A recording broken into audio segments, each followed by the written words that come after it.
This is a 3-minute message brought to you by Redemption Church, Delray Beach.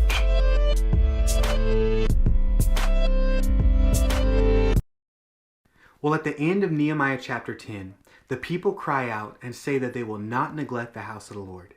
And the way they weren't going to neglect the house of the Lord is contributing financially, giving offerings and their first fruit, and supporting the work of the ministry that would take place in the house of the Lord. They realized that in order for the house of the Lord to thrive, they would have to support it financially. Now, the people had already worked and served and volunteered to build a wall.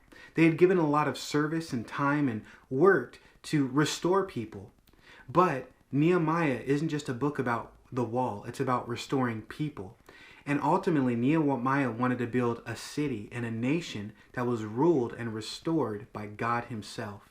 And so both Nehemiah and the people knew in order for the restoration to happen, the house of the Lord had to thrive because God was going to use the house of the Lord to minister to people.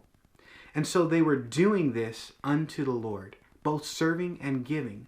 And you know, some people, they never think about giving. They never think about tithing, offerings, giving unto the church. They serve a lot, they work hard, they volunteer a lot of their time, but they neglect giving.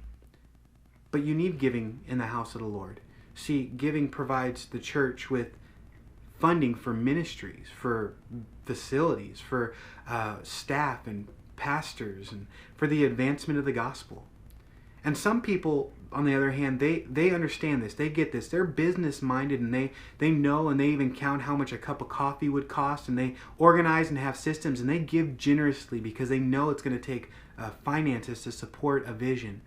But then they never serve or volunteer. They never work hard, which a church also needs people to set up, to clean up, to tear down, for different ministries and run those things, and to work behind the scenes and to advance the gospel.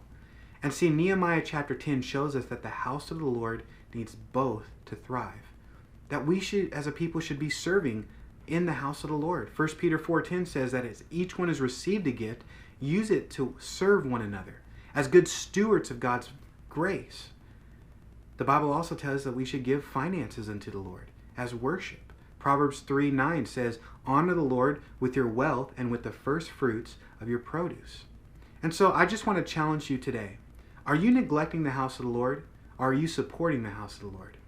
Are you serving God's body with the gifts that he's given you?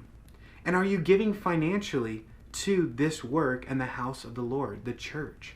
See, Nehemiah had this great vision to restore people. And he knew that God was going to restore people and bring not only physical restoration, but spiritual restoration through the house of the Lord and through the work of the church.